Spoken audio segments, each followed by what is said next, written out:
This is Lisa from Blessed Life Ever, and welcome to my Cook With Me series. Under my wings, I can feel the air pulling me up as I leave you there. Return to the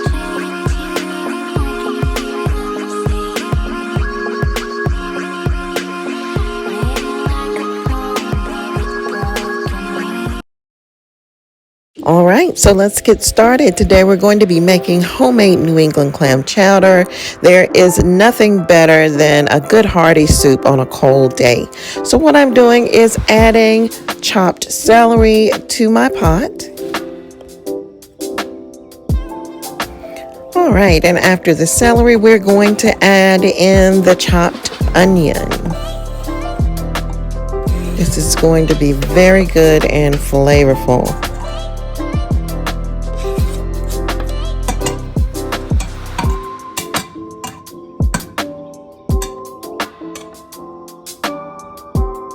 And the next thing that we're going to be adding is our chopped carrots.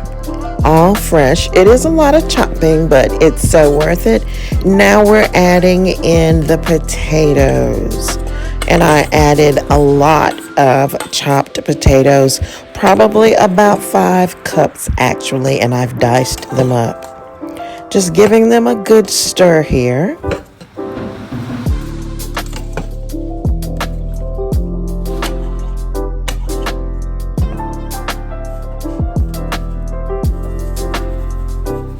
All right, and to these chopped vegetables, I'm shaking a little salt. I'm going to be shaking also a little black pepper, and this is just a taste, just to give the vegetables a little seasoning. I am adding the juice from the clams that have been drained.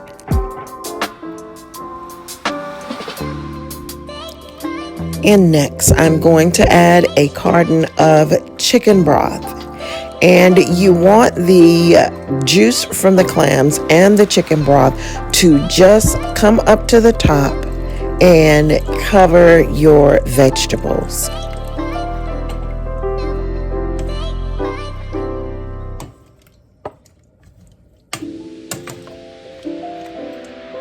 All right, we want to make sure that all the vegetables are coated with the liquids that we've added. We're going to put the top on and we're going to let this boil until the vegetables are cooked. I'm starting to cook some bacon. This is just going to be for garnish. I have 2 slices of bacon that I am going to fry while the soup is cooking. All right, the soup has been cooking for a while, and I did take a fork and test to make sure that the potatoes were done and they were nice and soft. So what I have done is used the oil from the bacon or the grease from the bacon and also added 1 stick of butter to a pan. We've melted that. I'm adding my flour here, and I am going to make the base for the soup. This is also known as a blonde roux. It's a similar process when you make gravy, except you don't want to let this get dark at all. It's going to remain a very nice light color, kind of a pale yellow. This is also the basis of cheese sauce. If you make homemade cheese sauce, of course, minus the bacon drippings or the fat from the pork. So I'm just stirring this around with a whisk. I want to make sure that this is well incorporated, and you want to continue to stir this while it's on the heat, as you don't want it to burn. So we're just going to stir it, and the flour is going to get incorporated and cook a little bit, and you see it's bubbling there. So I'm just going to continue to stir this.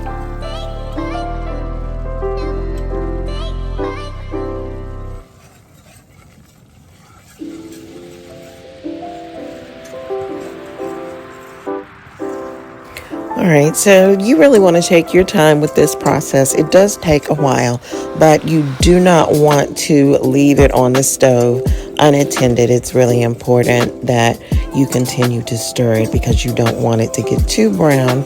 You don't want it to get too thick also.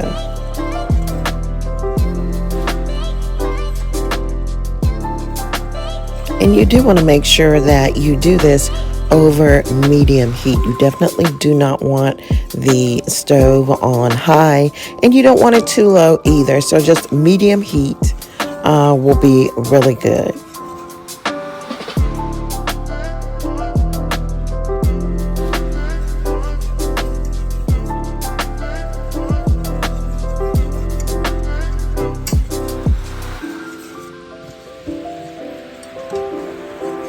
All right, so this is getting to look really good here.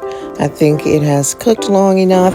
So what I'm going to be doing is adding 1 quart of half and half. And actually the store that I purchased this at was out of quart. So I had to use 2 pints actually, smaller containers. So of course 2 pints equal a quart. All right, so I've poured all the half and half in. And I want to gently continue to stir this with my whisk.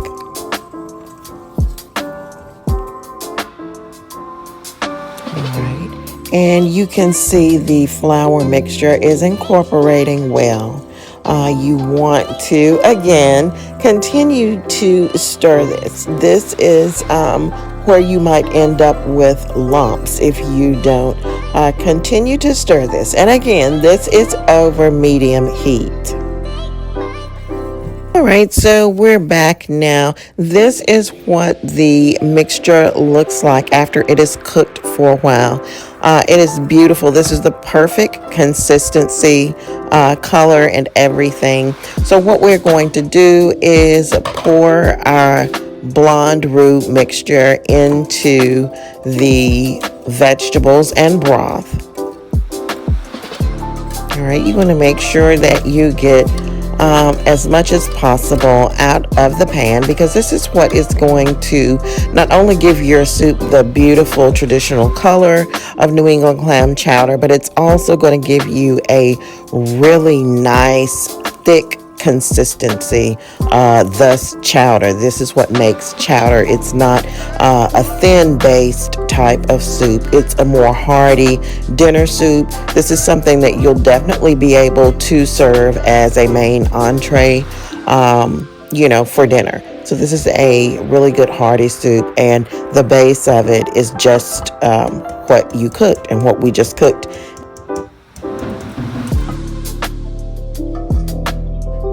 All right, and just in case some of you have never cooked with clams before, these are the clams that I use. They are from Chicken of the Sea, and they worked really well for this recipe.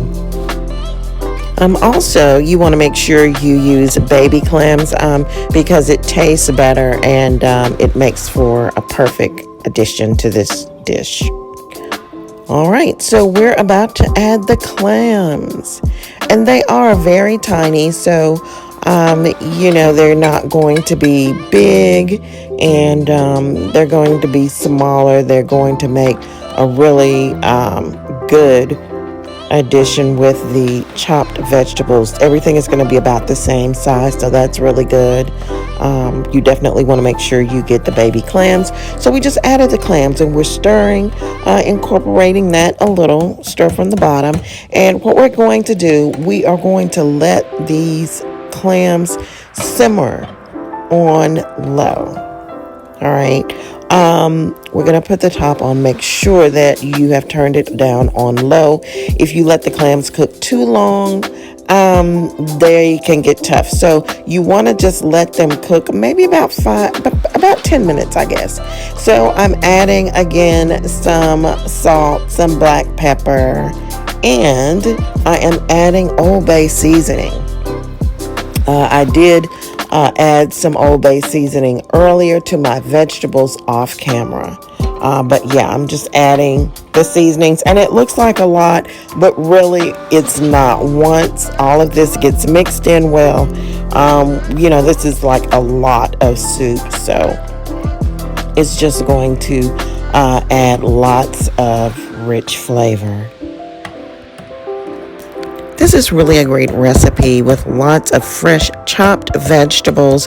This is definitely comfort food, and there is nothing better than a good hearty meal on a cold day. All right, we are almost done. The very last thing that we want to add to our chowder is white wine, and this is white cooking wine from Holland House. You can use any kind you choose, of course, and I'm adding 2 tablespoons to the mixture. This is the very last thing that we're going to do. So all you want to do is make sure you give it a good stir. We will be putting this back on the heat on low for maybe about 5 to 7 minutes. That's all you need. I really enjoy cooking. It's one of my favorite things to do. It helps me to relax, and there's nothing I like better than trying new recipes. This recipe is definitely comfort food. It is hearty and nutritious as well. All right, and now we're ready for the finished product. This is what our soup looks like. I have added all the condiments. I have oyster crackers. I have shredded cheddar cheese. I have diced up the bacon that we cooked earlier, and I have some sliced green onions. These are going to make great toppings for this hearty soup. So let's add a few oyster crackers first. Oyster crackers are great. I love them in chowder. You can also use them with chili. I like to eat them with my chili. Let's go in with a little mild cheddar cheese. Sprinkle a little of that on the top, and all of this is going to melt really nicely with your hot chowder. Let's add a few bacon bits. Just a little more. All right, last but not least, we're gonna go in with a few green onions. All right, and there you have it. You will definitely enjoy this soup, or rather chowder. And there's also some focaccia bread that I picked up at the bakery. I've heated that up. This is great to eat with the oyster crackers or the focaccia bread, just whatever your choice is. But here's a final look at the soup. I hope you enjoyed this recipe. This was actually the first time I ever made chowder. But it ended up being like the best chowder I've ever tasted. I hope you and your family will enjoy this. As always, be blessed. If you want the full recipe, go over to my blog website at www.blessedlifeever.com and follow me on Instagram at myblessedlifeever.